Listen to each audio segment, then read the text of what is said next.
प्रिय भक्तजनों, साक्षात शक्ति और भक्ति के प्रतीक पवन पुत्र हनुमान जी की महिमा अपार है। अगर आज मंगलवार के शुभ दिन यह पावन कथा आप तक पहुंची है तो इसे केवल एक इत्तेफाक मत मानिए। यह बजरंग बली की ही इच्छा है कि आज आप उनकी अनमोल गाथा को सुने। हनुमान जी तो अपने भक्तों के संकटों को पल भर में हर लेने वाले देव हैं, जो सच्चे मन की पुकार पर दौड़े चले आते हैं। मंगलवार का दिन वीर हनुमान की सेवा और सुमिरन के लिए सबसे उत्तम माना जाता है। शास्त्रों में कहा गया है कि जो भक्त आज के दिन पूरी श्रद्धा के साथ हनुमान जी का नाम लेता है, उसके जीवन से भय, डर और हर प्रकार की बाधा दूर हो जाती है। बजरंग बली हमें सिखाते हैं कि कैसे अपनी शक्ति का सही उपयोग धर्म और सेवा के लिए करना चाहिए।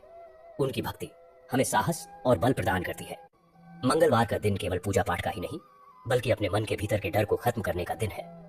इस दिन हनुमान जी की कथा सुनने से मन में नया उत्साह भर जाता है और कठिन से कठिन काम भी आसान लगने लगते हैं। जो भक्त अटूट विश्वास के साथ बजरंग बली का ध्यान करता है, उसके घर में सुख समृद्धि आती है और शत्रुओं का नाश होता है। शास्त्रों के अनुसार मंगलवार को हनुमान जी के सामने चमेली के तेल का दीपक जलाना, सिंदूर अर्पण करना और बूंदी का भोग लगाना बहुत ही फलदायी माना जाता है। हनुमान जी बहुत दयालु हैं। वे अपने भक्तों की छोटी सी सेवा से भी प्रसन्न होकर उनके जीवन में खुशियों का वरदान देते हैं। मेरा आप सभी से निवेदन है कि इस मंगलकारी कथा को शांत मन से अंत तक पूरा सुने। भक्ति में पूरी एकाग्रता होना बहुत जरूरी है, तभी इसका पूर्ण फल प्राप्त होता है। कथा सुनने के बाद इसे अपने प्रियजनों के साथ भी साझा करें, ताकि वे भी हनुमान जी की कृपा पा सके। अगर आपको यह वीडियो अच्छा और प्रेरणादायक लगे तो हमसे जुड़ने के लिए चैनल को लाइक और सब्सक्राइब करना न भूलें। कमेंट में जय बजरंग बली या जय श्री राम लिखकर अपनी हाजिरी जरूर लगाएं। संकट मोचन हनुमान जी हम सभी के कष्टों को दूर करें और हमारे जीवन को मंगलमय बना दें। जय बजरंग बली। प्राचीन मालवा के वैभवशाली नगर सुनारपुर में एक साधारण सा किंतु असाधारण व्यक्तित्व का धनी व्यक्ति रहता था, जिसका नाम था गंगाराम। वह नगर के राजकोष में मुनीम का कार्य करता था। उसका जीवन अत्यंत सरल और नियमबद्ध था, मानो कोई सीधी सादी लकीर हो। नगर की बाहरी बस्ती में स्थित उसका छोटा सा मकान कच्ची सड़क के किनारे था। उस मकान की दीवारों पर कहीं कहीं से प्लास्टर उखड़ गया था, लेकिन उसकी दहलीज हमेशा गंगाजल से धुली रहती थी। इस मकान में उसकी पत्नी और एक इकलौता पुत्र उसके साथ रहते थे। उसकी पत्नी अत्यंत धार्मिक और सीधी सादी महिला थी, जो पति के हर निर्णय का सम्मान करती थी और उसकी भक्ति में सहयोग करती थी। उनका पुत्र अभी युवावस्था की दहलीज पर खड़ा था, जिसके माथे पर भविष्य की रेखाएं अभी पूरी तरह नहीं उभरी थी। गंगाराम की सबसे बड़ी पहचान थी उसकी ईमानदारी। राजकोष में लाखों रुपयों का लेन देन प्रतिदिन होता था। सोने चांदी के सिक्कों के ढेर लगे रहते थे, हीरे जवाहरात के संदूक रखे होते थे। ऐसे स्थान पर काम करते हुए भी गंगाराम ने कभी किसी वस्तु को हाथ नहीं लगाया जो उसकी नहीं थी। उसके लिए राजकोष का हर एक सिक्का पवित्र था, क्योंकि वह राज्य की जनता के पसीने की कमाई थी। वह लेखा जोखा इतनी सफाई से रखता था कि उसके हिसाब में कभी एक पाई का भी अंतर नहीं आता था। उसकी इसी ईमानदारी के कारण राजा तक उसका नाम जानते थे और उस पर असीम भरोसा करते थे। लेकिन गंगाराम के जीवन का यह बाहरी स्वरूप मात्र था। उसके जीवन की असली पूंजी, उसकी आत्मा की असली शक्ति कहीं और छिपी हुई थी। गंगाराम के हृदय में भगवान हनुमान के प्रति अटूट, अडिग और निस्वार्थ भक्ति का ज्वार निरंतर उमड़ता रहता था। यह भक्ति कोई दिखावा नहीं थी, कोई बाहरी आडंबर नहीं थी। यह उसके रोम रोम में बसी हुई थी, उसके अस्तित्व का अभिन्न अंग थी। उसके घर के एक छोटे से कक्ष में भगवान हनुमान की एक सुंदर प्रतिमा विराजमान थी। यह प्रतिमा कोई बहुत बड़ी या भव्य नहीं थी, लेकिन उसमें एक अलौकिक चमक थी, एक अद्भुत आकर्षण था। गंगाराम को प्रतिदिन प्रातःकाल स्नान करने के बाद सबसे पहले इसी कक्ष में जाना होता था। वह स्वयं अपने हाथों से उस प्रतिमा को गंगा जल से स्नान करवाता, फिर चंदन का तिलक लगाता और फिर सिंदूर का चोला चढ़ाता। यह सिंदूर उसके लिए केवल एक लाल चूर्ण नहीं था, बल्कि यह हनुमान जी के पराक्रम और तेज का प्रतीक था।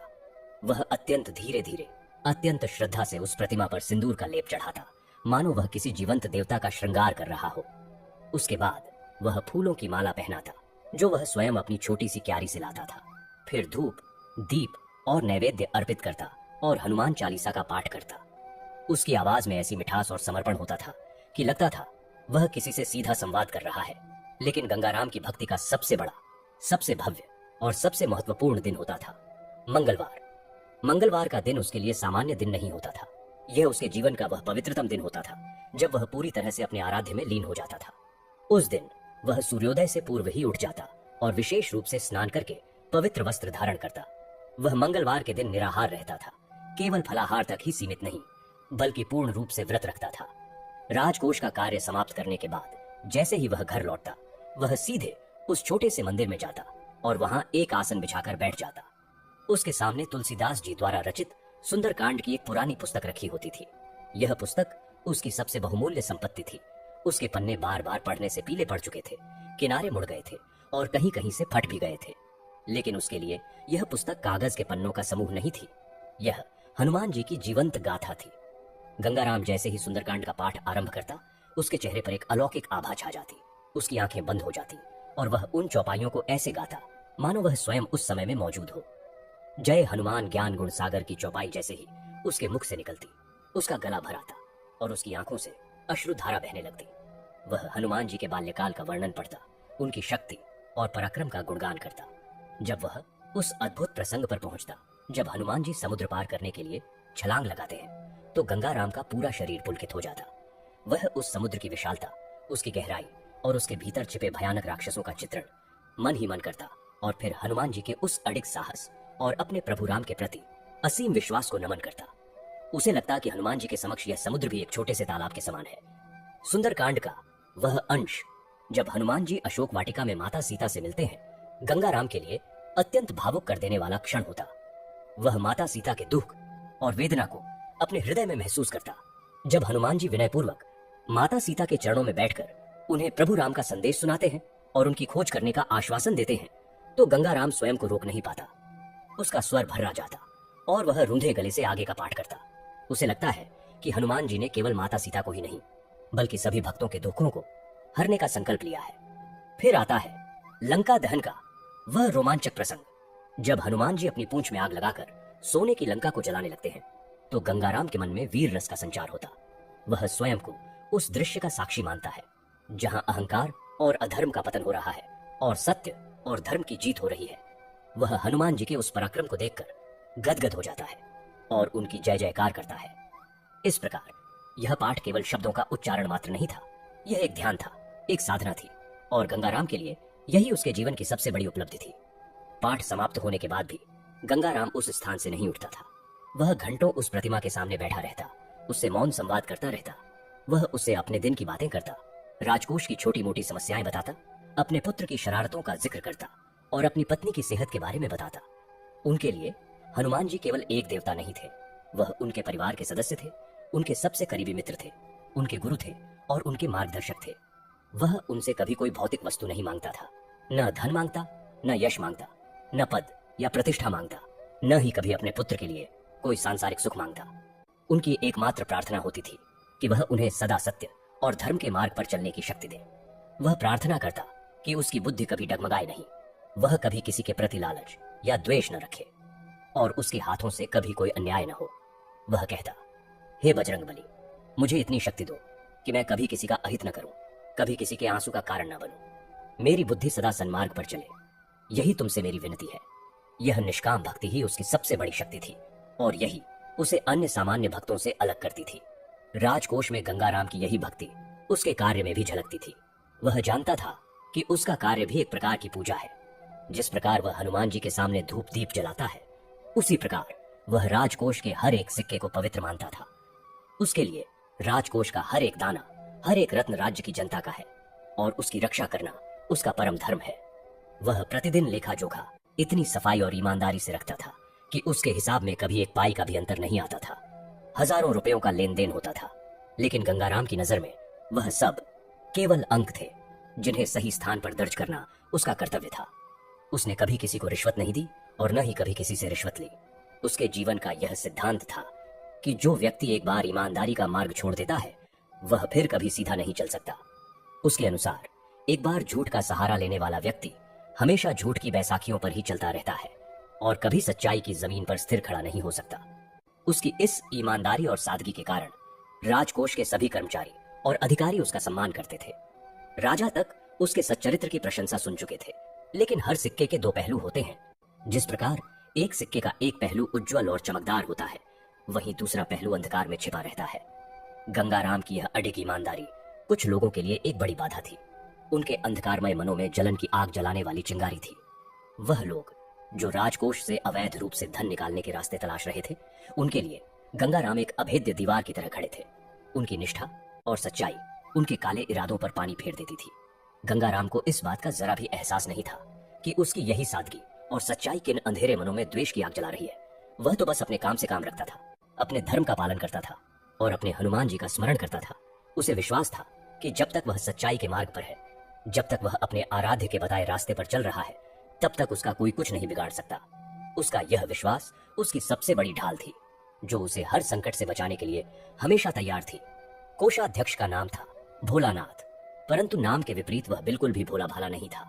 वह दिखने में बड़ा ही चिकना चुपड़ा, मीठा बोलने वाला और हमेशा मुस्कुराता रहने वाला व्यक्ति था। उसके चेहरे पर सदा एक मुखौटा सा लगा रहता था, जिसके पीछे उसकी असली मंशाएं छिपी रहती थी। वह राजकोष का अध्यक्ष था, जिसका अर्थ था कि राजकोष की संपूर्ण जिम्मेदारी उसी पर थी। लेकिन इस पद पर बैठने के बाद से ही उसके मन में लालच का कीड़ा सक्रिय हो गया था। वह देखता था कि राजकोष में प्रतिदिन हजारों रुपए आते हैं, लाखों का कारोबार होता है, सोने चांदी के सिक्कों के ढेर लगे रहते हैं, और वह इन सब का मालिक होते हुए भी इनमें से एक पाई भी नहीं छू सकता। यह सोचकर उसके मन में जलन और असंतोष पनपने लगा। भोलानाथ का स्वभाव था कि वह हर काम में अपना स्वार्थ देखता था। उसने वर्षों तक इस पद पर रहते हुए कई बार राजकोष से धन निकालने की कोशिश की, लेकिन हर बार वह असफल रहा। असफलता का एकमात्र कारण था गंगाराम। गंगाराम की पैनी निगाह, उसकी लेखा जोखा में सटीकता और उसकी अडिग ईमानदारी भोलानाथ के हर षड्यंत्र पर पानी फेर देती थी। गंगाराम प्रतिदिन हर एक प्रविष्टि को दो दो बार जांचता, हर एक सिक्के का मिलान करता। उसके हिसाब में इतनी बारीकी थी कि कोई भी गड़बड़ी तुरंत पकड़ में आ जाती थी। भोलानाथ ने कई बार उसे अपने पक्ष में करने की कोशिश की। वह उसे मीठी मीठी बातों में फंसाता, कभी उसे पदोन्नति का लालच देता, कभी छुप छुप कर उपहार देने की कोशिश करता।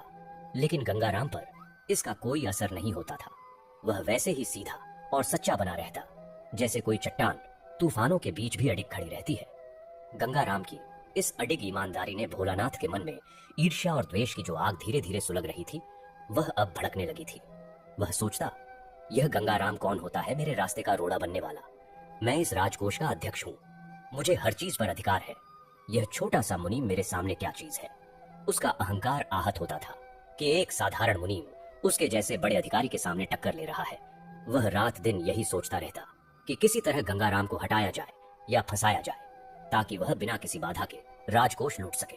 उसके मन में गंगाराम के प्रति घृणा इतनी प्रबल हो गई थी कि वह उसे नष्ट करने के लिए कोई भी हद पार करने को तैयार हो गया था। भोलानाथ का एक और पापपूर्ण गुण था उसकी कुटिल बुद्धि। वह बहुत चालाक था और षड्यंत्र रचने में माहिर था। उसने कई बार गंगाराम के खिलाफ झूठी शिकायतें करने की कोशिश की, लेकिन उसके पास कोई ठोस सबूत नहीं था। गंगाराम की छवि इतनी स्वच्छ और निष्कलंक थी कि उसके खिलाफ कोई भी आरोप हास्यास्पद लगता। फिर भी भोलानाथ ने हार नहीं मानी। उसने सोचा, यदि सीधे रास्ते से काम नहीं बनता तो टेढ़े रास्ते से देखना होगा। उसने गंगाराम के निजी जीवन के बारे में जानकारी जुटानी शुरू की। उसे पता चला कि गंगाराम का एक इकलौता पुत्र है जो अभी युवा है और उसके मन में कई तरह की इच्छाएं और आकांक्षाएं हैं। गंगाराम की पत्नी एक साधारण महिला है जो अपने पति की भक्ति में लीन रहती है और घर की देखभाल करती है। भोलानाथ ने सोचा, अगर सीधे गंगाराम पर हमला नहीं किया जा सकता तो उसके परिवार पर हमला किया जाए, उसके सबसे कमजोर कड़ी को तोड़ा जाए। गंगाराम का पुत्र, जिसका नाम था सुंदर, अपने पिता की एकमात्र संतान था। गंगाराम उसे बहुत प्यार करता था, शायद बहुत अधिक। उसकी भक्ति में लीनता और राजकोष की व्यस्तता के कारण वह सुंदर पर उतना ध्यान नहीं दे पाता था जितना देना चाहिए था। उसे लगता था कि उसकी पत्नी उसकी देखभाल कर रही है, लेकिन वह यह भूल गया था कि एक युवा पुत्र को पिता के मार्गदर्शन की सबसे अधिक आवश्यकता होती है। सुंदर धीरे धीरे बाहरी दुनिया से प्रभावित होने लगा था।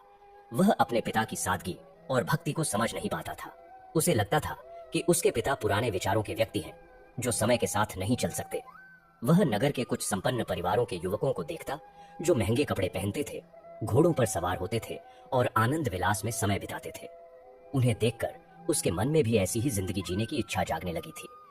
वह अपने पिता की सादगी भरी जिंदगी से ऊब चुका था और उनसे दूर होता जा रहा था। भोलानाथ को यह बात पता चल गई। वह बड़ा चालाक था। उसने तुरंत इस कमजोरी को पहचान लिया। उसने सोचा, यदि सुंदर को बहकाया जा सके, उसे अपने पिता के खिलाफ किया जा सके, तो फिर गंगाराम को नष्ट करना बहुत आसान हो जाएगा। उसने अपने कुछ विश्वस्त लोगों को सुंदर पर निगरानी रखने के लिए लगा दिया। ये लोग नगर के उन्हीं संपन्न युवकों की तरह दिखते थे जिनसे सुंदर प्रभावित था। वे धीरे धीरे सुंदर के संपर्क में आए। पहले तो उन्होंने उससे दोस्ती की, उसकी तारीफ की, उसे बताया कि वह कितना प्रतिभाशाली है और उसके पिता उसे सही मौके नहीं दे रहे हैं। फिर उन्होंने उसे जुआ खेलने के लिए प्रेरित किया। पहले तो सुंदर ने मना किया, लेकिन धीरे धीरे उसकी उत्सुकता बढ़ने लगी। उन लोगों ने उसे बताया कि जुए में बहुत पैसा जीता जा सकता है और उसके बाद वह भी वैसी ही जिंदगी जी सकता है जैसी वे लोग जीते हैं। सुंदर ने एक दिन जुआ खेलने की कोशिश की। पहले दिन उसने थोड़ा बहुत जीता, जिससे उसका उत्साह बढ़ गया। फिर वह धीरे धीरे इसके जाल में फंसता चला गया। वह अधिक से अधिक पैसे लगाने लगा और हारने लगा। हारने के बाद और अधिक जीतने की लालसा में वह और गहरा डूबता चला गया। उसने अपने पास जो भी पैसे थे वह सब गंवा दिए। फिर उसने कर्ज लेना शुरू किया। भोलानाथ के लोगों ने उसे आसानी से कर्ज दिया, बिना किसी ब्याज के, बिना किसी शर्त के। सुंदर को लगा कि ये लोग उसके सच्चे मित्र हैं जो उसकी मदद कर रहे हैं, लेकिन वह नहीं जानता था कि यह कर्ज उसके गले का फंदा बनने वाला था। धीरे धीरे सुंदर शराब के संपर्क में भी आया। उन्हीं तथाकथित मित्रों ने उसे शराब पीने के लिए प्रेरित किया। पहले तो वह कतराता था, लेकिन जुआ के नशे और हार जीत के उतार चढ़ाव के बीच उसने शराब का सहारा लेना शुरू कर दिया। शराब ने उसकी बुद्धि को और अधिक विकृत कर दिया। वह अब अपने पिता की बातें सुनना तो दूर, उनके सामने जाने से भी कतराने लगा। वह उनसे नफरत करने लगा, क्योंकि उसे लगता था कि उसके पिता की कंजूसी और सादगी के कारण ही वह उन संपन्न युवकों की तरह नहीं रह पा रहा है। उसकी नजरों में उसके पिता अब एक बाधा थे, जिन्हें हटाना आवश्यक था। वह पूरी तरह से भोलानाथ के लोगों के नियंत्रण में आ चुका था। अब वह उनके कहे बिना एक कदम भी नहीं उठाता था। वह उनका गुलाम बन चुका था और उसे इसका एहसास तक नहीं था। भोलानाथ जब यह देखकर संतुष्ट हो गया कि सुंदर अब पूरी तरह उसकी मुट्ठी में है, तो उसने अपने षड्यंत्र का अगला चरण शुरू किया। उसने सुंदर से कहलवाया कि वह अपने पिता से और अधिक पैसे मांगे। सुंदर ने गंगाराम से पैसे मांगे, लेकिन गंगाराम ने उसे समझाया कि वह फिजूल खर्ची छोड़ दे और सादगी से रहे। उसने उसे हनुमान जी की भक्ति की राह दिखानी चाहिए, लेकिन सुंदर पर तो उसकी बातों का कोई असर नहीं हुआ। वह और अधिक क्रोधित हो गया। उसने भोलानाथ के लोगों से शिकायत की। तब भोलानाथ ने उसे एक और बड़ा जाल बताया। उसने कहा, तुम्हारे पिता के पास बहुत पैसा है। वह राजकोष में बैठा लाखों का हिसाब रखता है। निश्चित रूप से वह भी कुछ न कुछ जरूर हड़प करता होगा। तुम उससे पैसे मांगने के बजाय उसे ब्लैकमेल क्यों नहीं करते? धमकी दो कि तुम राजा को बता दोगे कि वह राजकोष से चोरी करता है। सुंदर को यह बात बहुत पसंद आई। उसने सोचा, यह एक अच्छा तरीका है पैसे पाने का। लेकिन गंगाराम को जब इस बात का पता चला तो उन्हें बहुत दुख हुआ। उन्होंने सुंदर को समझाया कि यह रास्ता गलत है और वह कभी भी राजकोष से कुछ नहीं ले सकता, चाहे उसके खिलाफ कोई भी झूठा आरोप लगा दे। उसकी सफाई इतनी सच्ची और निर्भीक थी कि सुंदर को कुछ कहते नहीं बना। वह असफल हो गया। उसने भोलानाथ के लोगों को यह बताया। भोलानाथ ने कहा, कोई बात नहीं, अब हम दूसरा रास्ता अपनाएंगे। हम उसे सीधे फंसाएंगे। अब भोलानाथ ने राजकोष में चोरी का एक झूठा जाल बुनना शुरू किया। उसने योजना बनाई कि किसी दिन रात में राजकोष से कुछ सोने के सिक्के गायब कर दिए जाए और इसका आरोप गंगाराम पर लगाया जाए। उसने सोचा, गंगाराम के पास कोई सबूत नहीं होगा और उसके खिलाफ गवाही देने के लिए उसका अपना पुत्र सुंदर तैयार है। इससे बड़ा सबूत और क्या हो सकता है कि पिता के खिलाफ पुत्र गवाही दे रहा है। यह सुनते ही राजा और मंत्रीगण विश्वास कर लेंगे कि गंगाराम ने ही चोरी की है। योजना बड़ी सूक्ष्म और कुटिल थी। भोलानाथ ने सोचा, इस बार गंगाराम बच नहीं पाएगा। उसकी ईमानदारी की दीवार अब ढह जाएगी और वह राजकोष पर अपना एकाधिकार स्थापित कर लेगा। उसने रात के समय चोरी की योजना बनाई। वह जानता था कि गंगाराम रात में कभी राजकोष नहीं आता। वह अपने कुछ विश्वस्त सहायकों को साथ लेकर राजकोष में घुसा और कुछ सोने के सिक्के और बहुमूल्य रत्न निकाल लिए। उसने उन्हें सुरक्षित स्थान पर छिपा दिया और अगले दिन शोर मचा दिया कि राजकोष में चोरी हुई है। सारा नगर हड़कंप मच गया। राजा को तत्काल सूचना दी गई। राजा ने स्वयं इस मामले की जांच का आदेश दिया। भोलानाथ ने मौके का फायदा उठाते हुए गंगाराम पर उंगली उठाई। उसने कहा कि राजकोष की चाबियां गंगाराम के पास भी होती हैं और वही इस चोरी का मुख्य आरोपी हो सकता है। उसने यह भी कहा कि गंगाराम की सादगी भरी जिंदगी ढोंग है और वह अंदर ही अंदर बहुत पैसा जमा कर चुका है। गंगाराम पर जब यह आरोप लगा तो वह स्तब्ध रह गया। उसने अपनी सफाई पेश की। उसने कहा कि वह निर्दोष है। उसने कभी कोई चोरी नहीं की। उसने हनुमान जी की शपथ ली कि वह सच्चा है। लेकिन भोलानाथ ने कहा, शपथ तो कोई भी ले सकता है, हमारे पास सबूत चाहिए। तब उसने सुंदर को बुलाया। सुंदर, जो अब पूरी तरह शराब और जुए के नशे में डूब चुका था और भोलानाथ का गुलाम बन चुका था, अदालत में पेश हुआ। उसने अपने पिता के खिलाफ झूठी गवाही दी। उसने कहा कि उसने अपने पिता को रात में राजकोष से आते देखा है और उन्होंने उसे बताया था कि उन्होंने कुछ सिक्के निकाले हैं। उसने यह भी कहा कि उसके पिता ने उसे धमकी दी थी कि अगर उसने किसी को बताया तो उसे जान से मार देंगे। यह सुनते ही सभा में सन्नाटा छा गया।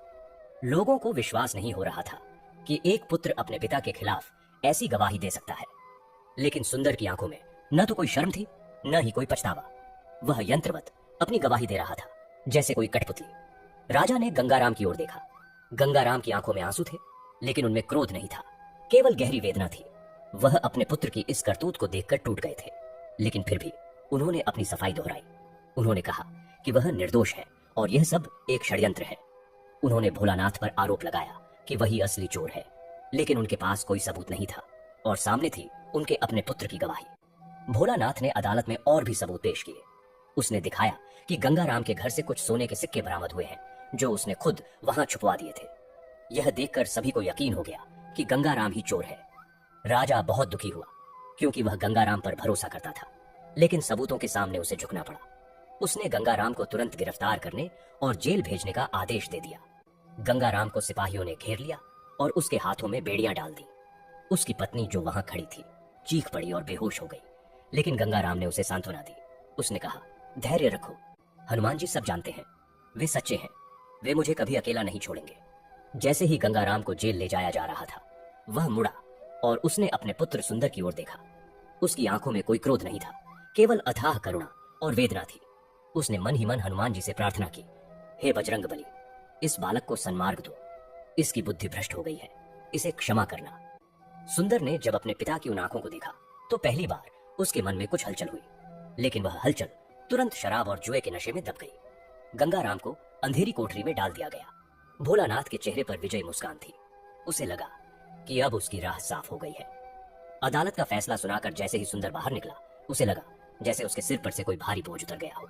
उसने सोचा, अब वह आजाद है, अब उसके पास पैसे होंगे, अब वह वैसी जिंदगी जी सकेगा जैसी वह हमेशा से चाहता था। भोलानाथ के लोगों ने उसे वादा किया था कि इस काम के बाद उसे बहुत सारा इनाम मिलेगा और वह बिना किसी चिंता के जुआ खेल सकेगा, शराब पी सकेगा। लेकिन जैसे ही वह अदालत के दरवाजे से बाहर निकला, उसके शरीर में एक अजीब सी जलन शुरू हो गई। पहले तो उसने इसे अनदेखा किया, सोचा कि शायद धूप में बहुत देर तक खड़ा रहने के कारण ऐसा हुआ है, लेकिन धीरे धीरे यह जलन असहनीय हो गई।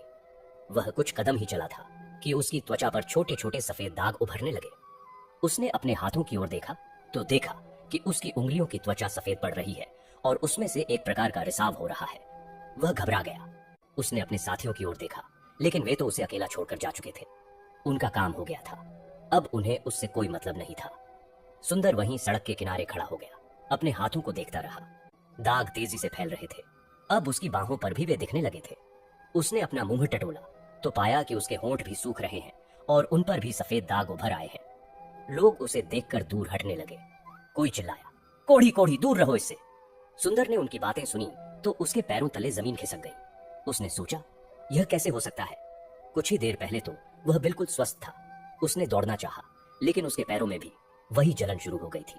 वह गिर पड़ा, उठने की कोशिश की, लेकिन उसके हाथ पैर कमजोर पड़ चुके थे। वह सड़क पर ही पड़ा कराहता रहा। लोग उसे देखकर घृणा से मुंह फेर लेते थे।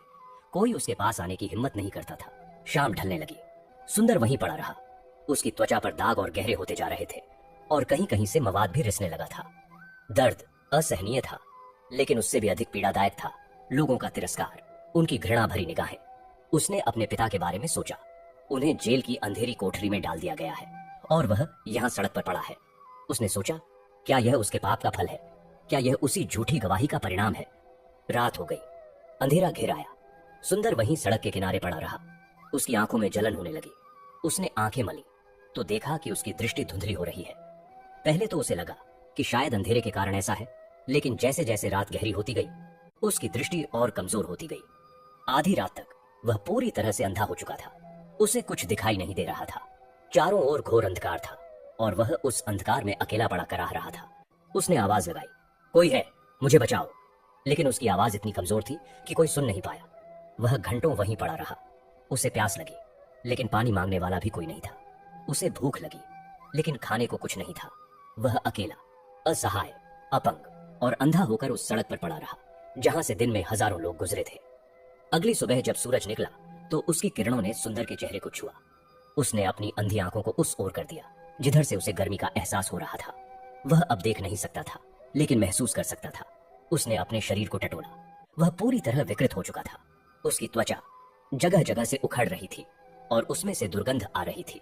वह खुद ही अपने शरीर की दुर्गंध से बीमार महसूस करने लगा। कुछ दयालु लोगों ने उसे वहां पड़ा देखा। उन्होंने पास आकर देखा तो वे घबरा गए। उनमें से एक ने कहा, यह तो कोढ़ी है, इसे यहां से हटाना होगा। दूसरे ने कहा, लेकिन यह तो कल तक ठीक था, मैंने इसे अदालत के बाहर देखा था। यह गंगाराम का बेटा है, जिसने अपने पिता के खिलाफ गवाही दी थी। तीसरे ने कहा, तभी तो इस पर यह विपत्ति आई है, यह ईश्वर का प्रकोप है। लोग आगे बढ़ गए, कोई उसे छूने को तैयार नहीं था। सुंदर ने उनकी बातें सुनी। उसे समझ में आ गया कि उसके साथ जो कुछ हुआ है वह कोई सामान्य बीमारी नहीं है, यह उसके पाप का फल है। उसने अपने पिता के साथ जो किया उसका यह परिणाम है। उसने अपने ही पिता को बर्बाद किया, उन्हें झूठा साबित किया, और आज वह खुद इस हालत में है। वह करवट बदलना चाहता था, लेकिन उसके शरीर ने साथ नहीं दिया। दर्द इतना अधिक था कि उसके मुंह से बस कराह ही निकलती थी। वह वहीं पड़ा पड़ा अपने किए पर पछताने लगा। उसे याद आया कि उसके पिता उसे कितना प्यार करते थे। वह हर दिन उसके लिए मिठाई लाते, उसे कहानियां सुनाते, उसे हनुमान जी के मंदिर ले जाते। उसे याद आया कि कैसे उसके पिता उसे गोद में उठाकर हनुमान जी की मूर्ति के सामने खड़ा करते थे और कहते थे, बेटा इन्हें प्रणाम करो, ये हमारे रक्षक हैं। उसे याद आया कि कैसे उसके पिता ने उसे पढ़ने के लिए प्रेरित किया, उसे अच्छे संस्कार दिए, लेकिन उसने उन सबको भुला दिया। वह बुरी संगत में पड़ गया, जुए और शराब का आदी हो गया और अंत में अपने ही पिता को धोखा दे दिया। उसे लगा कि वह जीवन के सबसे बड़े पाप में फंस गया है। उसने पितृद्रोह किया है, जो हिंदू धर्म में महापाप माना जाता है। वह रोने लगा, आंसू उसकी अंधी आंखों से बहने लगे। उसने भगवान से प्रार्थना की, हे भगवान, मुझे क्षमा कर दो, मैंने बहुत बड़ा पाप किया है। मैंने अपने पिता के साथ विश्वासघात किया है, मुझे इसका दंड मिल रहा है और यह दंड मैं स्वीकार करता हूँ। लेकिन हे भगवान, मेरे पिता ने तो कोई पाप नहीं किया है, वे तो निर्दोष हैं, उन्हें जेल से छुड़ा दो, उन पर से यह आरोप हटा दो। वह घंटों वहीं पड़ा प्रार्थना करता रहा। दोपहर हुई, शाम हुई, फिर रात हुई, वह उसी हालत में पड़ा रहा।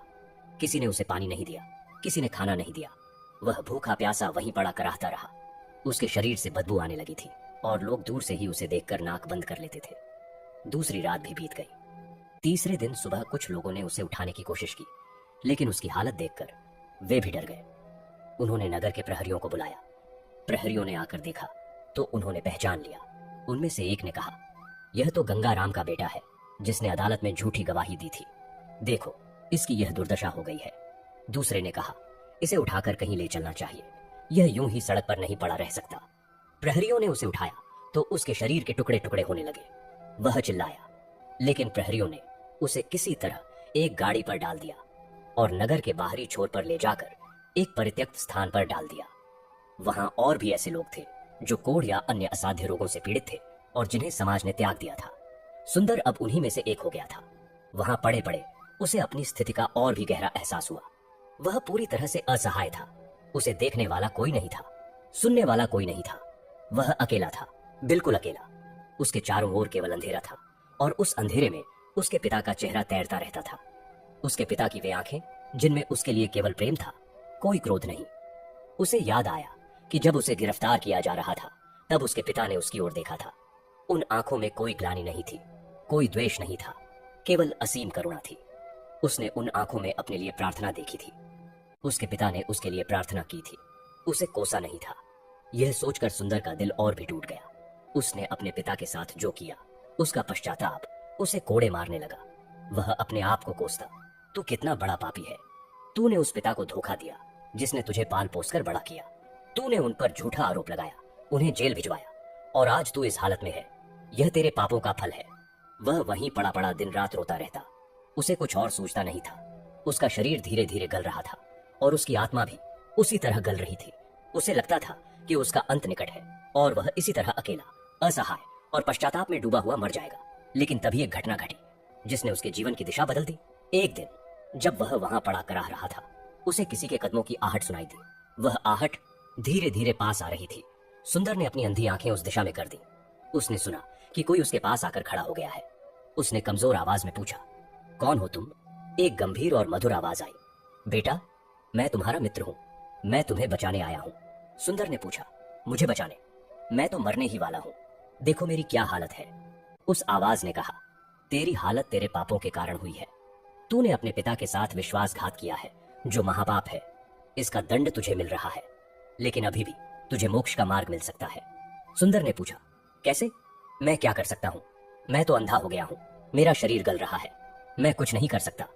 उस आवाज ने कहा, तू कुछ नहीं कर सकता, यह सच है, लेकिन तेरे पिता कुछ कर सकते हैं। केवल तेरे पिता की भक्ति और उनकी क्षमा ही तुझे बचा सकती है। तू अपने पिता के पास जा, उनसे क्षमा मांग, वे तुझे क्षमा कर देंगे और उनकी भक्ति का प्रभाव तुझे इस दंड से मुक्त कर देगा।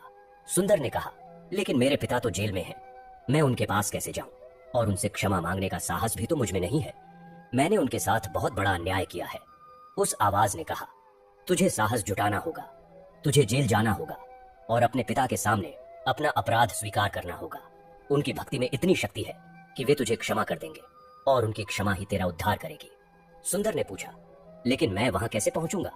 मैं देख नहीं सकता, चल नहीं सकता। उस आवाज ने कहा, मैं तुझे रास्ता दिखाऊंगा, मैं तुझे वहां तक पहुंचा दूंगा, बस तू मेरा साथ देने को तैयार हो जा। सुंदर ने कहा, मैं तैयार हूं, मुझे बस अपने पिता से क्षमा मांगनी है, मुझे इस जीवन से मुक्ति चाहिए। उस आवाज ने कहा, अच्छा तो चल। सुंदर ने महसूस किया कि किसी ने उसका हाथ पकड़ लिया है। वह हाथ बहुत कोमल था, लेकिन बहुत मजबूत भी। उस हाथ ने उसे उठाया और वह चल पड़ा। उसे नहीं पता था कि वह कहां जा रहा है, लेकिन उसे विश्वास था कि वह उसके पिता के पास जा रहा है। वह उस अंधेरी दुनिया में, उस अज्ञात रास्ते पर, उस अज्ञात मार्गदर्शक के साथ चल पड़ा, केवल एक ही लक्ष्य के साथ, अपने पिता से क्षमा मांगना। उस अज्ञात मार्गदर्शक का हाथ थामे सुंदर अनजान रास्तों पर चलता रहा। उसे कुछ दिखाई नहीं देता था, केवल उस हाथ की गर्माहट और उस आवाज का भरोसा था जो कभी कभी उसे दिशा बताती थी। वह घंटों चलता रहा, कभी सीढ़ियां चढ़ता, कभी उतरता, कभी उबड़ खाबड़ रास्तों से गुजरता। उसके शरीर का दर्द असहनीय था, लेकिन उससे भी अधिक पीड़ा उसके मन में थी। वह अपने पिता के पास जा रहा था, उनसे क्षमा मांगने, जिनके साथ उसने सबसे बड़ा विश्वासघात किया था। आखिरकार उस मार्गदर्शक ने उसे रोका और कहा, बेटा, अब तू अपने पिता के पास है, यह जेल है जहां तेरे पिता को कैद किया गया है। मैं तुझे अंदर तक नहीं ले जा सकता, अब तुझे स्वयं ही जाना होगा। सुंदर ने घबराते हुए कहा, लेकिन मैं अंदर कैसे जाऊंगा? मैं देख नहीं सकता, मुझे रास्ता नहीं पता। उस आवाज ने कहा, तेरी भक्ति और तेरा पश्चाताप ही तेरा रास्ता होगा। तू अंदर जा, अपने पिता की कोठरी ढूंढ, तुझे रास्ता मिल जाएगा। इतना कहते ही वह हाथ छूट गया। सुंदर अकेला खड़ा था, उसके चारों ओर अंधेरा था, लेकिन अब उसे कहीं से एक हल्की सी रोशनी का आभास हुआ। वह उस रोशनी की ओर बढ़ा। उसे लगा जैसे कोई अदृश्य शक्ति उसे आगे ले जा रही है। वह धीरे धीरे आगे बढ़ा, कभी दीवारों को छूता, कभी सीढ़ियों को टटोलता। उसके रास्ते में कई बाधाएं आईं, कई पहरेदार मिले, लेकिन किसी ने उसे नहीं रोका, जैसे सबकी आंखें उसे देखकर भी नहीं देख पा रही थी। वह गहरे अंधेरे में उतरता चला गया। वहां नमी थी, सीलन थी और एक अजीब सी गंध थी। वहां कैदियों की कराहें सुनाई दे रही थीं, बेड़ियों की खनखनाहट सुनाई दे रही थी। सुंदर उन आवाजों को पार करता हुआ आगे बढ़ता रहा। उसे पता नहीं था कि उसके पिता किस कोठरी में है, लेकिन उसका मानना था कि वह उन तक पहुंच जाएगा। तभी उसे एक कोठरी से भजन की आवाज सुनाई दी। आवाज धीमी थी, लेकिन बहुत मधुर और सशक्त। वह आवाज गूंज रही थी, श्री गुरु चरण सरोज रज, निज मन मुकुर सुधारे, बरनु रघुबर बिमल जसु, जो दायक फल चारे। सुंदर के रोंगटे खड़े हो गए। यह आवाज उसके पिता की थी, वही आवाज जो उसके बचपन में उसे हर सुबह सुनाई देती थी, वही आवाज जो मंगलवार के दिन घंटों सुंदरकांड का पाठ करती थी। वह उसी आवाज की ओर बढ़ा। वह उस कोठरी के पास पहुंचा। वहां कोई दरवाजा नहीं था, केवल लोहे की सलाखें थीं। उसने सलाखों को पकड़ा और भीतर झांका। उसे कुछ दिखाई नहीं दे रहा था, लेकिन उसे एहसास था कि उसके पिता वहीं हैं। उसने कमजोर आवाज में कहा, पिताजी। भजन अचानक रुक गया। एक क्षण का सन्नाटा छा गया। फिर गंगाराम की आवाज आई, कौन? सुंदर, क्या तू है बेटा? सुंदर के आंसू बह निकले। वह सिसकते हुए बोला, पिताजी, मैं हूं, आपका बेटा, वही बेटा जिसने आपको धोखा दिया, जिसने आपको यहां तक पहुंचाया। गंगाराम ने कहा, बेटा, तू यहां कैसे आया? तुझे कैसे आने दिया? और तेरी यह हालत, तेरे शरीर पर यह दाग क्या है? सुंदर ने कहा, पिताजी, मैं अंधा हो गया हूं, मेरा शरीर गल रहा है, मैं कोढ़ी हो गया हूं, यह मेरे पापों का फल है। जैसे ही मैंने अदालत से बाहर कदम रखा, मेरे शरीर में जलन शुरू हो गई और कुछ ही घंटों में मैं इस हालत में आ गया। गंगाराम ने करुणा से कहा, हे राम, बेटा, यह क्या कह रहा है तू? सुंदर ने आगे कहा, पिताजी, मैं आपसे क्षमा मांगने आया हूं। मैंने आपके साथ बहुत बड़ा अन्याय किया है। मैं झूठा हूं, पापी हूं। मैंने आपको झूठी गवाही देकर यहां तक पहुंचा दिया। मैंने कोषाध्यक्ष भोलानाथ के कहने पर यह सब किया। उसने मुझे जुए और शराब में फंसाया, मुझे कर्ज में डुबोया और फिर मुझसे आपके खिलाफ गवाही देने को कहा। मैंने उसकी बात मान ली, क्योंकि मैं लालच में अंधा हो गया था। लेकिन आज मैं सचमुच अंधा हो गया हूं और मेरा शरीर गल रहा है। पिताजी, मुझे क्षमा कर दो। मैं जानता हूं कि मैं क्षमा के योग्य नहीं हूं, लेकिन एक बार कह दो कि तुमने मुझे माफ कर दिया। गंगाराम कुछ देर चुप रहे। फिर उन्होंने कहा, बेटा, तू जानता है, जब तूने मेरे खिलाफ गवाही दी थी उस समय मुझे तुझसे कोई शिकायत नहीं हुई थी। मुझे केवल दुख हुआ था कि मेरा बेटा इतना गिर गया। मैंने उस समय भी तेरे लिए प्रार्थना की थी। मैंने हनुमान जी से प्रार्थना की थी कि वे तुझे सन्मार्ग दिखाएं। सुंदर ने कहा, पिताजी, आपने मेरे लिए प्रार्थना की। मैंने आपके साथ जो किया उसके बाद भी। गंगाराम ने कहा, बेटा, एक पिता का हृदय कभी अपने पुत्र से द्वेष नहीं कर सकता। चाहे पुत्र कितना भी गिर जाए, पिता उसे हमेशा अपना ही मानता है। मैंने तुझे क्षमा कर दिया है बेटा। जिस क्षण तूने अदालत में गवाही दी थी उसी क्षण मैंने तुझे क्षमा कर दिया था। मुझे तुझसे कोई शिकायत नहीं है। सुंदर जोर जोर से रोने लगा। उसने कहा, पिताजी, आप महान हैं। आपने मुझे क्षमा कर दिया, लेकिन मैं स्वयं को क्षमा नहीं कर सकता। मैंने आपके साथ जो किया उसका दंड तो मुझे मिल ही रहा है, लेकिन उससे भी अधिक पीड़ा यह है कि मैंने आपको धोखा दिया। गंगाराम ने सलाखों के पास आकर अपना हाथ बढ़ाया। उन्होंने कहा, बेटा, मेरा हाथ थाम। सुंदर ने अपना हाथ बढ़ाया। उसके हाथ की त्वचा गली हुई थी, उसमें से मवाद रिस रहा था, लेकिन गंगाराम ने बिना किसी घृणा के उसका हाथ थाम लिया। उस स्पर्श में असीम प्रेम और करुणा थी। सुंदर को लगा जैसे उसके शरीर की जलन कम हो गई हो। उसने कहा, पिताजी, आपके स्पर्श में कितनी शक्ति है। मुझे लगा जैसे मेरा दर्द कम हो गया। गंगाराम ने कहा, बेटा, यह मेरे स्पर्श की शक्ति नहीं है, यह हनुमान जी की कृपा है। उन्होंने तुझे यहां तक पहुंचाया है। अब तू उनका नाम ले, उनकी शरण में जा। वे तुझे इस दंड से मुक्त करेंगे। सुंदर ने कहा, पिताजी, मैं अब क्या करूं? मैं सत्य को सामने लाना चाहता हूं। मैं राजा को बताना चाहता हूं कि आप निर्दोष हैं और भोलानाथ असली चोर है। गंगाराम ने कहा, बेटा, सत्य की हमेशा जीत होती है, लेकिन तू अभी इस हालत में कहीं नहीं जा सकता। पहले अपना इलाज करवा, स्वस्थ हो। सुंदर ने कहा, मेरा इलाज? पिताजी, मैं कोढ़ी हूं, मेरा कोई इलाज नहीं है। मैं तो मरने के लिए ही यहां आया हूं। गंगाराम ने कहा, नहीं बेटा, जब तक हनुमान जी की कृपा है तब तक कुछ असंभव नहीं है। तू उनका स्मरण कर, मैं भी उनसे प्रार्थना करूंगा। वे तुझे ठीक कर देंगे, और जब तू ठीक हो जाए तब तू सत्य को सामने लाना। सुंदर ने पूछा, पिताजी, आप यहाँ कैसे रह रहे हैं? आपको कैसे कष्ट हो रहे हैं? गंगाराम ने कहा, बेटा, यह शरीर तो नश्वर है, कष्ट तो आते जाते रहते हैं, लेकिन मेरे पास हनुमान जी का नाम है, उनका स्मरण है, वे मेरे साथ हैं। इस जेल की कोठरी में भी मैं उन्हीं का भजन करता हूँ, उन्हीं का ध्यान करता हूँ। मुझे कोई कष्ट नहीं है। मुझे तो केवल तेरी चिंता थी, और आज तू यहाँ आ गया।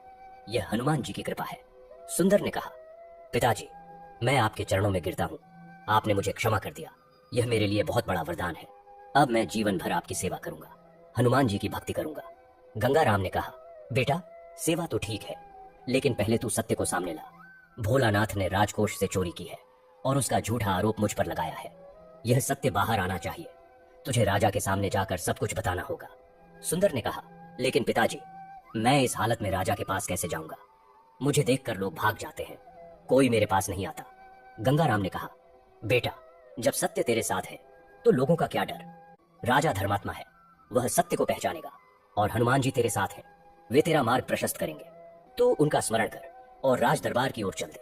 सुंदर ने संकल्प किया। उसने कहा, पिताजी, आपके आशीर्वाद से और हनुमान जी की कृपा से मैं राज दरबार जाऊंगा और सत्य बोलूंगा। चाहे मेरा शरीर गल जाए, चाहे मैं मर जाऊं, लेकिन मैं सत्य को सामने लाकर रहूंगा। गंगाराम ने उसे आशीर्वाद दिया। उन्होंने कहा, जा बेटा, हनुमान जी तेरे साथ हैं, वे तुझे शक्ति देंगे, मार्ग दिखाएंगे, और जब तू सत्य बोलने में सफल हो जाएगा तब धर्म की जीत होगी।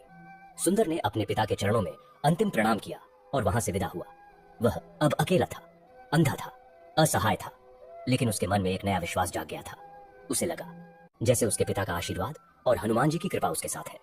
वह उस अंधेरी जेल से बाहर निकला और राज दरबार की ओर चल पड़ा। उसे रास्ता नहीं पता था, लेकिन उसे विश्वास था कि उसका मार्गदर्शक कोई और है जो उसे उसके लक्ष्य तक पहुंचाएगा। वह सड़कों पर चलता रहा। लोग उसे देखकर दूर हटते रहे, लेकिन वह नहीं रुका। वह बस चलता रहा, उसी विश्वास के साथ, उसी संकल्प के साथ कि वह राजा के सामने सच्चाई रखेगा, भले ही उसे अपनी जान गंवानी पड़े। सुंदर जेल की अंधेरी कोठरी से बाहर निकला तो उसे लगा जैसे उसके ऊपर से कोई बोझ उतर गया हो। उसके पिता ने उसे क्षमा कर दिया था और अब वह सत्य को सामने लाने के लिए दृढ़ था। उसकी आंखें नहीं देख सकती थीं, उसका शरीर कोढ़ से गल रहा था, लेकिन उसके भीतर एक नई शक्ति का संचार हो गया था। वह जानता था कि यह शक्ति उसके पिता के आशीर्वाद और हनुमान जी की कृपा से मिली है। वह धीरे धीरे आगे बढ़ा। उसे रास्ता नहीं पता था, लेकिन उसे लगता था कि कोई अदृश्य शक्ति उसे राज दरबार की ओर ले जा रही है। वह सुनारपुर की सड़कों से गुजरा। लोग उसे देखकर चिल्लाते, कोढ़ी कोढ़ी दूर रहो इससे। वे उस पर पत्थर फेंकते, उसे गालियां देते। सुंदर चुपचाप सब सहता रहा। उसे पता था कि यह उसके पापों का फल है और वह इसे भुगत रहा है। वह न तो क्रोध करता और न ही किसी से कुछ कहता। वह बस चुपचाप आगे बढ़ता रहा। कई बार वह गिरा, कई बार उसके शरीर से खून बहा, लेकिन वह हर बार उठा और फिर चल पड़ा। उसके मन में केवल एक ही लक्ष्य था, राजा के सामने पहुंचना और सच्चाई बताना। वह जानता था कि यह उसके जीवन का अंतिम कार्य हो सकता है, लेकिन वह इसके लिए तैयार था। आखिरकार वह राज दरबार के द्वार पर पहुंचा। वहां पहरेदार तैनात थे। उन्होंने उसे देखा तो चिल्लाए, अरे यह कोढ़ी यहां कैसे आ गया? इसे भगाओ यहां से। वे उसे मारने पीटने लगे। सुंदर ने अपने कमजोर हाथ जोड़कर कहा, हे पहरेदारों, मुझे राजा से मिलना है। मुझे उनसे बहुत जरूरी बात करनी है। पहरेदार हंसे, तू कोढ़ी होकर राजा से मिलना चाहता है? तू पागल हो गया है। यहां से भाग, नहीं तो तुझे मार डालेंगे। सुंदर ने कहा, मुझे मार दो, लेकिन पहले मुझे राजा से मिलने दो। मैं उन्हें एक ऐसा सच बताना चाहता हूं जो इस नगर के लिए बहुत महत्वपूर्ण है।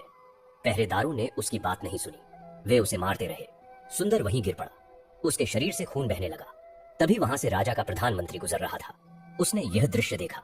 उसने पहरेदारों से पूछा, यह कौन है? इसे क्यों मार रहे हो? पहरेदारों ने कहा, महाराज, यह एक कोढ़ी है। यह जिद कर रहा है कि उसे राजा से मिलना है। प्रधानमंत्री ने सुंदर को देखा।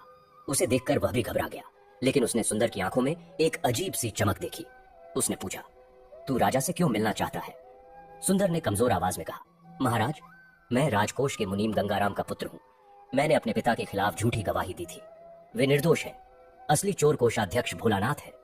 मुझे राजा को यह सच बताना है। प्रधानमंत्री चौंक गया। उसने कहा, क्या तू गंगाराम का पुत्र है और तू अपने पिता के खिलाफ गवाही देने वाला? लेकिन तेरी यह हालत कैसे हुई? सुंदर ने कहा, महाराज, यह मेरे पापों का फल है। जैसे ही मैंने अदालत से बाहर कदम रखा, मुझे यह रोग हो गया। मैं अंधा हो गया। मेरा शरीर गलने लगा। मैंने अपने पिता से क्षमा मांग ली है और अब मैं राजा से भी क्षमा मांगना चाहता हूं और सच बताना चाहता हूं। प्रधानमंत्री ने सोचा, यह कोई साधारण व्यक्ति नहीं है। इसकी बातों में सच्चाई है। उसने पहरेदारों से कहा, इसे मत मारो, इसे उठाओ और दरबार में ले चलो। राजा को यह बात सुननी चाहिए। पहरेदारों ने सुंदर को उठाया। उसके शरीर से दुर्गंध आ रही थी, लेकिन प्रधानमंत्री के आदेश का पालन करते हुए वे उसे दरबार में ले गए। उस समय राजा अपने सिंहासन पर विराजमान थे।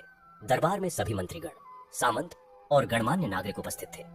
कोषाध्यक्ष भोलानाथ भी वहां बैठा हुआ था, अपनी सफलता पर इतरा रहा था। जैसे ही सुंदर को दरबार में लाया गया, वहां एक हलचल मच गई। लोगों ने नाक बंद कर ली। कुछ लोग घृणा से मुंह फेर लिया। कोई चिल्लाया, यह कोढ़ी यहां कैसे आया? इसे बाहर भगाओ। राजा ने हाथ उठाकर सबको शांत किया। उन्होंने पूछा, यह कौन है? इसे दरबार में क्यों लाया गया है? प्रधानमंत्री ने आगे बढ़कर कहा, महाराज, यह व्यक्ति राजकोष के मुनीम गंगाराम का पुत्र है। यह कहता है कि उसने अपने पिता के खिलाफ झूठी गवाही दी थी और अब वह सच बताना चाहता है। यह सुनते ही भोलानाथ के चेहरे का रंग उड़ गया। वह घबरा गया, लेकिन उसने खुद को संभाला। वह खड़ा होकर बोला, महाराज, यह पागल है। देखिए इसकी क्या हालत है। यह कोढ़ी हो गया है। इसके दिमाग ने काम करना बंद कर दिया है। इसकी बातों का कोई भरोसा नहीं कर सकता। सुंदर ने कमजोर आवाज में कहा, महाराज, मैं पागल नहीं हूं। मैं सच कह रहा हूं। मैंने अपने पिता के खिलाफ झूठी गवाही दी थी और उसी का दंड मुझे मिल रहा है। देखिए मेरी यह हालत। जिस दिन मैंने गवाही दी, उसी दिन से मेरा शरीर गलना शुरू हो गया। मैं अंधा हो गया। यह ईश्वर का प्रकोप है, क्योंकि मैंने झूठ बोला था। राजा ने ध्यान से सुना। उन्होंने पूछा, यदि तूने झूठी गवाही दी थी तो अब सच क्यों बोल रहा है? सुंदर ने कहा, महाराज, मैं जेल में अपने पिता से मिला। उन्होंने मुझे क्षमा कर दिया। उनके आशीर्वाद और हनुमान जी की कृपा से मुझे सच बोलने की शक्ति मिली है। मैं जानता हूं कि मैं मरने वाला हूं, लेकिन मरने से पहले मैं सच बोलकर अपने पिता को मुक्त कराना चाहता हूं। राजा ने पूछा, अच्छा तो बता, सच क्या है? सुंदर ने सारी कहानी कह सुनाई। उसने बताया कि कैसे भोलानाथ ने उसे जुए और शराब में फंसाया, कैसे उसने उसे कर्ज में डुबोया और कैसे उसने उसे अपने पिता के खिलाफ झूठी गवाही देने के लिए मजबूर किया। उसने बताया कि भोलानाथ ने ही राजकोष से चोरी की थी और फिर उसका झूठा आरोप गंगाराम पर लगाया था। दरबार में सन्नाटा छा गया। सबकी निगाहें भोलानाथ पर टिक गईं। भोलानाथ का चेहरा पीला पड़ गया। वह कांपने लगा। उसने चिल्लाकर कहा, महाराज, यह झूठ बोल रहा है। यह मेरी प्रतिष्ठा को धूमिल करना चाहता है। मैं निर्दोष हूं। लेकिन राजा को अब सब समझ में आ गया था। उन्होंने भोलानाथ से कहा, यदि तू निर्दोष है तो फिर यह व्यक्ति तुझ पर आरोप क्यों लगा रहा है? देख इसकी हालत। क्या कोई व्यक्ति अपनी इतनी दुर्दशा करके झूठ बोल सकता है? राजा ने तुरंत आदेश दिया कि भोलानाथ के घर और राजकोष की गहन जांच की जाए। सिपाही भेजे गए। कुछ ही देर में वे लौटे। उनके पास भोलानाथ के घर से वे सोने के सिक्के और रत्न थे जो राजकोष से चोरी हुए थे। उन्हें देखते ही भोलानाथ की सारी साजिश खुल गई। वह राजा के चरणों में गिर पड़ा और बोला, महाराज, मुझे क्षमा कर दीजिए, मैंने यह सब लालच में किया था। राजा को बहुत क्रोध आया। उन्होंने कहा, तूने एक निर्दोष व्यक्ति को जेल में डाल दिया, उसके परिवार को बर्बाद कर दिया और उसके पुत्र को इस हालत में पहुंचा दिया। तुझे क्षमा नहीं मिल सकती। राजा ने तुरंत आदेश दिया कि भोलानाथ को गिरफ्तार कर लिया जाए और उसकी सारी संपत्ति जब्त कर ली जाए। उसे उसी जेल में डाल दिया जाए जहां गंगाराम को कैद किया गया था। सिपाहियों ने भोलानाथ को बेड़ियां पहना दी और जेल ले गए। इसके बाद राजा ने कहा, अब जाओ और गंगाराम को जेल से मुक्त करो, उसे सम्मान के साथ यहाँ लाओ। सिपाही जेल गए। गंगाराम उसी अंधेरी कोठरी में बैठे हनुमान जी का भजन कर रहे थे। उन्हें पता नहीं था कि बाहर क्या हो रहा है। सिपाहियों ने आकर उनके पैर छुए और कहा, मुनीम जी, आप मुक्त हो गए हैं। राजा ने आपको बुलाया है, आप निर्दोष हैं। असली चोर भोलानाथ को पकड़ लिया गया है।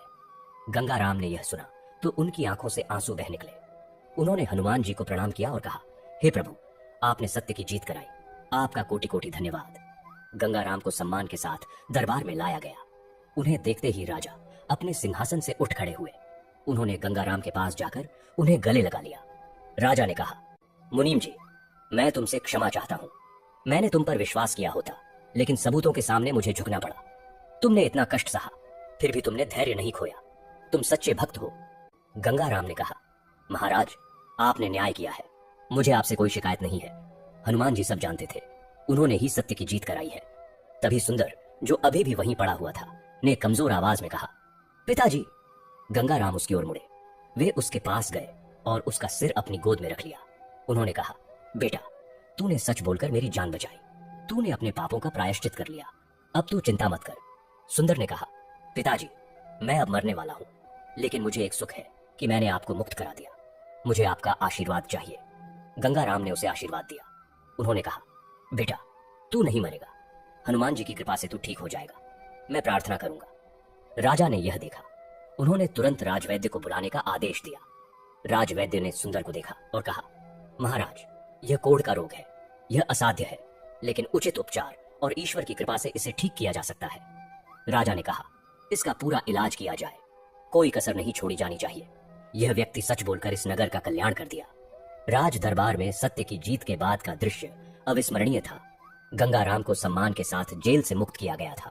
भोलानाथ को उसके ही षड्यंत्र का दंड मिल चुका था और सुंदर ने अपने पापों का प्रायश्चित कर लिया था। लेकिन अभी एक और महत्वपूर्ण कार्य शेष था। उस स्थान पर भगवान हनुमान का एक भव्य मंदिर बनवाना, जहां सत्य और न्याय की विजय हुई थी। गंगाराम ने जैसे ही राजा के सामने मंदिर निर्माण का प्रस्ताव रखा, राजा ने न केवल सहमति दी, बल्कि स्वयं इस कार्य में रुचि लेना शुरू कर दिया।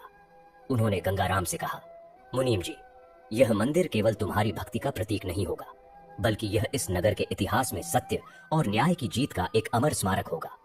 मैं चाहता हूं कि इस मंदिर का निर्माण इतना भव्य हो कि दूर दूर से लोग इसे देखने आए और इसकी प्रेरणा लें। गंगाराम ने विनम्रता से कहा, महाराज, आपकी कृपा और हनुमान जी की इच्छा से यह मंदिर बनेगा, लेकिन मैं चाहता हूं कि यह मंदिर साधारण लोगों के लिए भी सुलभ हो, जहां कोई भी आकर भगवान के दर्शन कर सके और शांति पा सके। राजा ने तुरंत आदेश दिया कि नगर के सबसे कुशल वास्तुकारों और शिल्पकारों को बुलाया जाए। उन्होंने मंदिर के निर्माण के लिए अपने खजाने से पर्याप्त धन देने का वचन दिया। साथ ही उन्होंने गंगाराम को जो पुरस्कार राशि देनी चाहिए थी, वह भी उन्होंने मंदिर निर्माण में लगाने का निर्णय लिया। गंगाराम ने राजा को धन्यवाद दिया और कहा, महाराज, मैं आपका ऋणी हूं, लेकिन मैं एक और विनती करना चाहता हूं। मैं चाहता हूं कि इस मंदिर का नाम न्याय हनुमान रखा जाए, क्योंकि यहाँ हनुमान जी ने न्याय की रक्षा की है। राजा ने सहर्ष स्वीकार कर लिया। उन्होंने कहा, बहुत अच्छा नाम है, न्याय हनुमान। यह नाम सदा यह याद दिलाएगा कि भगवान हनुमान अपने भक्तों के साथ हर संकट में खड़े रहते हैं और न्याय की रक्षा करते हैं। मंदिर निर्माण का कार्य शुरू हुआ। नगर के सबसे अच्छे वास्तुकारों ने मिलकर एक भव्य योजना बनाई। उन्होंने तय किया कि मंदिर की नींव उसी स्थान पर रखी जाएगी जहां राज दरबार में सत्य की जीत हुई थी। यह स्थान अपवित्र माना जाने लगा था। लोगों का विश्वास था कि यहाँ स्वयं भगवान हनुमान ने अपने भक्त की रक्षा के लिए न्याय किया था। नींव रखने से पहले एक भव्य समारोह आयोजित किया गया। राजा स्वयं उपस्थित हुए, साथ ही सभी मंत्रीगण, सामंत और नगर के हजारों लोग। गंगाराम ने विधिवत पूजा अर्चना की और हनुमान जी से प्रार्थना की कि यह मंदिर सदा के लिए धर्म और न्याय का प्रतीक बना रहे। सुंदर, जो अभी पूरी तरह स्वस्थ नहीं हुआ था लेकिन अब कुछ बेहतर महसूस कर रहा था, वह भी वहां उपस्थित था। उसने अपने पिता के साथ मिलकर पूजा में भाग लिया। मंदिर का निर्माण कई वर्षों तक चला। इतना भव्य मंदिर बनाना आसान नहीं था। हजारों मजदूर, शिल्पकार और कारीगर दिन रात काम करते रहे। पत्थर दूर दूर से मंगवाए गए। मूर्तियां बनाने के लिए सबसे कुशल मूर्तिकार बुलाए गए। गंगाराम प्रतिदिन वहां जाता, निर्माण कार्य की देखरेख करता और शाम को वहीं बैठकर हनुमान जी का भजन करता। उसकी भक्ति और समर्पण देखकर सभी कारीगर भी प्रेरित होते और अधिक मेहनत से काम करते। धीरे धीरे मंदिर का आकार लेने लगा। विशाल शिखर आकाश में ऊंचा उठने लगा। दीवारों पर रामायण और हनुमान जी की लीलाओं के अद्भुत चित्र उकेरे जाने लगे। मुख्य द्वार पर भव्य तोरण बना, जिस पर सोने की परत चढ़ाई गई। गर्भगृह में हनुमान जी की एक विशाल और मनोहारी मूर्ति स्थापित की जाने वाली थी। यह मूर्ति काले संगमरमर से बनाई जा रही थी और उसमें एक अलौकिक चमक थी। मंदिर के चारों ओर एक विशाल प्रांगण बनाया गया, जहां हजारों लोग एक साथ बैठकर भजन कीर्तन कर सकते थे। प्रांगण के बीचों बीच एक सुंदर कुंड बनाया गया, जिसमें हमेशा स्वच्छ जल भरा रहता था। मंदिर के एक ओर एक धर्मशाला बनाई गई, जहां दूर दूर से आने वाले तीर्थयात्री ठहर सकते थे। दूसरी ओर एक भोजनालय बनाया गया, जहां प्रतिदिन हजारों लोगों को मुफ्त भोजन कराया जाना था। गंगाराम ने सुनिश्चित किया कि मंदिर में कोई कमी न रहे। उसने अपनी सारी जमा पूंजी भी इस काम में लगा दी। उसकी पत्नी ने भी अपने गहने दान कर दिए। सुंदर, जो अब धीरे धीरे स्वस्थ हो रहा था, ने भी मंदिर निर्माण में दिन रात मेहनत की। वह पत्थर ढोता, मजदूरों की मदद करता और जहां भी जरूरत होती वहां हाथ बटाता। उसकी यह सेवा देखकर गंगाराम को बहुत सुख हुआ। मंदिर निर्माण के दौरान कई कठिनाइयां भी आईं। कभी धन की कमी हुई, कभी शिल्पकारों के साथ समस्या हुई, कभी मौसम ने साथ नहीं दिया। लेकिन हर बार गंगाराम ने हनुमान जी से प्रार्थना की और हर बार कोई ना कोई रास्ता निकल आया। एक बार तो इतना भयंकर तूफान आया कि मंदिर का कुछ हिस्सा क्षतिग्रस्त हो गया। सभी निराश हो गए, लेकिन गंगाराम ने धैर्य नहीं खोया। उसने कहा, यह हनुमान जी की परीक्षा है, हम हार नहीं मानेंगे। और सचमुच कुछ ही दिनों में नगर के कई धनी व्यापारियों ने मदद के लिए हाथ आगे बढ़ाया और क्षतिग्रस्त हिस्से को फिर से बनाया गया। आखिरकार वह दिन आ गया जब मंदिर का निर्माण पूरा हुआ। यह एक अद्भुत और भव्य मंदिर था, जैसा सुनारपुर ने पहले कभी नहीं देखा था। इसके शिखर पर स्वर्ण कलश सूर्य की किरणों में चमकता था। दीवारों पर उकेरे गए चित्र इतने सजीव थे कि लगता था मानो वे बोल रहे हों। मुख्य द्वार पर लगे विशाल घंटे की आवाज दूर दूर तक सुनाई देती थी और गर्भगृह में विराजमान हनुमान जी की मूर्ति, उसे देखते ही भक्तों का मन मोहित हो जाता था। मूर्ति के नेत्रों में ऐसी करुणा और शक्ति थी कि लगता था मानो वे सबकी सुन रहे हैं, सबकी रक्षा कर रहे हैं। मंदिर के उद्घाटन का दिन निर्धारित हुआ। यह एक भव्य समारोह था। राजा स्वयं उपस्थित हुए। उनके साथ उनका पूरा दरबार आया। आसपास के नगरों और राज्यों से भी हजारों लोग इस अवसर पर पहुंचे। नगर को फूलों और रंगोली से सजाया गया था। हर ओर उत्सव का माहौल था। गंगाराम ने विधिवत पूजा अर्चना की। उसने हनुमान जी की मूर्ति का अभिषेक किया, उन्हें सिंदूर का चोला चढ़ाया, फूलों की माला पहनाई और धूप दीप से आरती उतारी। उसकी आंखों से आंसू बह रहे थे। यह खुशी के आंसू थे। उसने हनुमान जी से प्रार्थना की, हे प्रभु, आपने मेरी सुन ली, आपने मेरी रक्षा की, आपने न्याय किया। यह मंदिर आपके उसी न्याय का प्रतीक है। यहाँ आने वाला हर भक्त, हर व्यक्ति यह जाने कि आप सदा अपने भक्तों के साथ हैं और सत्य की हमेशा जीत होती है। राजा ने भी पूजा में भाग लिया और हनुमान जी को श्रद्धांजलि अर्पित की। उन्होंने कहा, यह मंदिर केवल पत्थरों और मूर्तियों का संग्रह नहीं है, यह हमारी आस्था और विश्वास का प्रतीक है। यह हमें सिखाता है कि चाहे कितने भी बड़े संकट आए, यदि हम सत्य और धर्म के मार्ग पर चले तो वो हमारी रक्षा अवश्य होती है। मंदिर के उद्घाटन के बाद कई दिनों तक विशेष कार्यक्रम चले। भजन कीर्तन हुए, रामायण का पाठ हुआ, प्रवचन हुए। हजारों लोगों ने प्रसाद ग्रहण किया। सुंदर ने भी इस अवसर पर हनुमान जी के सामने घंटों बैठकर ध्यान किया और अपने पापों के लिए क्षमा मांगी। उसका शरीर अब पहले से बहुत बेहतर था। कोढ़ के दाग धीरे धीरे कम हो रहे थे और उसकी आंखों की रोशनी भी लौटने लगी थी। डॉक्टरों का कहना था कि यह चमत्कार है, लेकिन गंगाराम और सुंदर जानते थे कि यह हनुमान जी की कृपा है। समय बीतता गया। न्याय हनुमान मंदिर की ख्याति दूर दूर तक फैल गई। दूर दराज के राज्यों से लोग यहाँ दर्शन करने आने लगे। लोगों का विश्वास था कि इस मंदिर में जो भी सच्चे मन से प्रार्थना करता है, उसका न्याय अवश्य होता है। जो लोग किसी अन्याय के शिकार होते, वे यहाँ आकर हनुमान जी से प्रार्थना करते और उन्हें शक्ति मिलती। कई लोगों ने यहाँ आकर अपने मुकदमे जीते, कई लोगों ने अपने दुश्मनों पर विजय पाई, कई लोगों ने अपने रोगों से मुक्ति पाई। गंगाराम ने अपना शेष जीवन इसी मंदिर की सेवा में बिता दिया। वह प्रतिदिन सुबह उठकर मंदिर जाता, हनुमान जी का अभिषेक करता और फिर सुंदरकांड का पाठ करता। अब वह अकेला नहीं था, उसके साथ सैकड़ों भक्त होते थे जो उसके साथ मिलकर भजन करते। उसकी पत्नी भी मंदिर के कार्यों में मदद करती। सुंदर अब पूरी तरह स्वस्थ हो चुका था और उसने अपने पिता की तरह ही हनुमान जी की भक्ति में अपना जीवन लगा दिया था। वह मंदिर में आने वाले भक्तों की सेवा करता, उन्हें प्रसाद वितरित करता और उन्हें हनुमान जी की महिमा बताता। वर्षों बाद जब गंगाराम की आयु ढल गई और उनका अंत समय निकट आया, तो वह हनुमान जी की मूर्ति के सामने लेट गए। उन्होंने अपने पुत्र सुंदर को बुलाया और कहा, बेटा, मैं अब इस लोक से जा रहा हूं, लेकिन मेरा आशीर्वाद हमेशा तुम्हारे साथ है। इस मंदिर की सेवा करना, हनुमान जी की भक्ति में लीन रहना और सदा सत्य के मार्ग पर चलना, यही मेरी इच्छा है। सुंदर ने रोते हुए कहा, पिताजी, आपने मुझे क्षमा करना सिखाया, आपने मुझे भक्ति का मार्ग दिखाया, आपने मुझे सत्य की शक्ति बताई। मैं जीवन भर आपके बताए मार्ग पर चलूंगा और इस मंदिर की सेवा करूंगा। गंगाराम ने मुस्कुराते हुए हनुमान जी की ओर देखा और उनकी आंखें हमेशा के लिए बंद हो गई। उनके चेहरे पर एक अद्भुत शांति थी। ऐसा लग रहा था मानो वह सो गए हों। मंदिर की घंटियां बज उठीं और भक्तों ने हनुमान जी के नाम का जाप किया।